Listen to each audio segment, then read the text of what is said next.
We need to take a break to hear from our sponsor, Ron Polk and the Smart Wood Shop, the small, mobile, awesome rolling toolbox. The Polk Smart Bench, the Polk Smart Station, as well as all of the accessories that work with the system and makes it so functional. If you want to get a set of plans to build any of these for yourself or all of them in a package, there's a link in the description of this video down below. I'm in the laundry room here working on some framing. I need to frame a wall here for a set of bifold doors to hide the hot water tank and the stackable washer and dryer. This will be a closet, not one that you go into, but rather it just hides the utilities right off the kitchen. So this is going to be our main entry, and it'd be nice to have it finished out a bit. When you're framing a swinging door, it's a lot easier. It's always the width of the door plus 2 inches for rough framing, and the height of the door plus 2.5 inches. Just enough said, it's always the same. With bifold, they're a little different because it depends on the trim. I do what's called a half jam 99.999% of the time. A half jam basically means there will be drywall on all 3 faces of the opening. The corner bead will only be on the inside of the closet. On the outside, the drywall will come and it'll be unfinished, and I'm going to do what's called a half jam, where I will take some material, some wood. In our case, it'll be painted white, but if we were doing a stain grade, it'd be stain grade. And we're going to create a little half jam, which doesn't go between the door and the wall. It overlaps the doors on the side just slightly. There's enough room. I've done this enough times to know that I don't have to account for that in my framing. The same in the height, the piece that goes across the top, the trim. And you'll see this later when I trim this in the future of the video on that.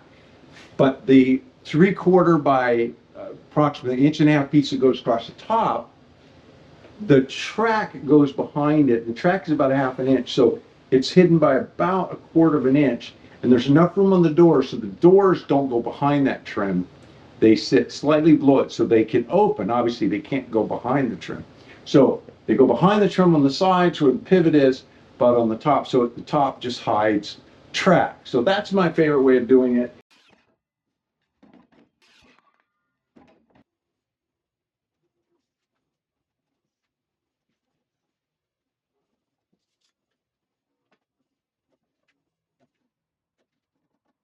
This is the top plate. It's going to go up on the ceiling. So normally I'd make the top plate and the bottom plate at the same time and cut them to the exact same length. I would do the layout with 2 of them, and then they would be marked on this side so it'd be identical. Rarely deviate from that in this one situation, because the buildup on the sides is going to be 1 stud that goes from the top plate to the floor, and then a second one is going to be a trimmer, which is going to be shortened by the height I need to create the header across there. So I'm going to eliminate the bottom plate and just run the studs to the floor because, again, they're against the wall together. I don't recommend doing this because there is one big negative. Having the top plate and the bottom plate laid out identical and running, and then putting a wall together, putting a wall up, and then plumbing it, you don't get racked so that the bottoms are kicked out one way or the other. So I'm gonna have to be careful that when I have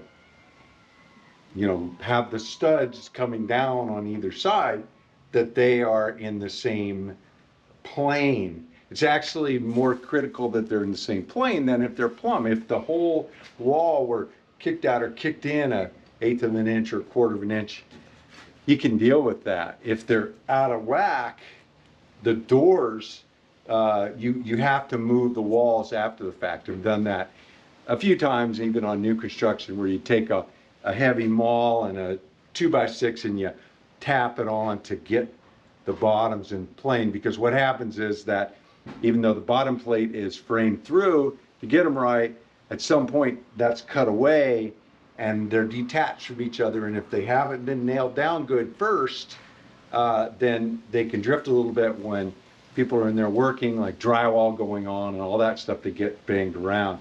So it's critical they get nailed off really well. So in this case, I'm going to put this up on the ceiling, and then I'm going to put the 3 studs and then the 1x4 on one side in from ceiling to floor. So they'll be an inch and a half longer than they would normally be.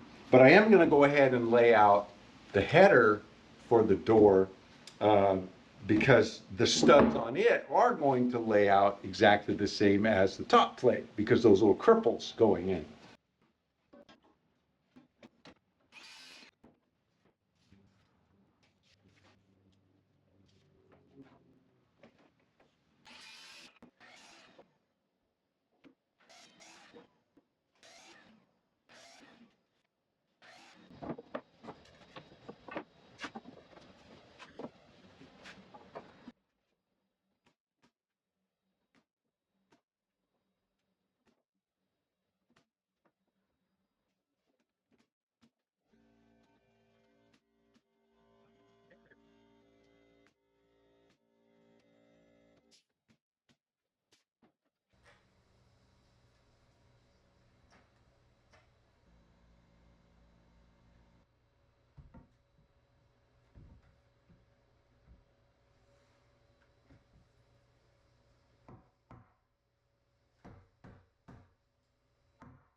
Laundry room, bifold framing, done.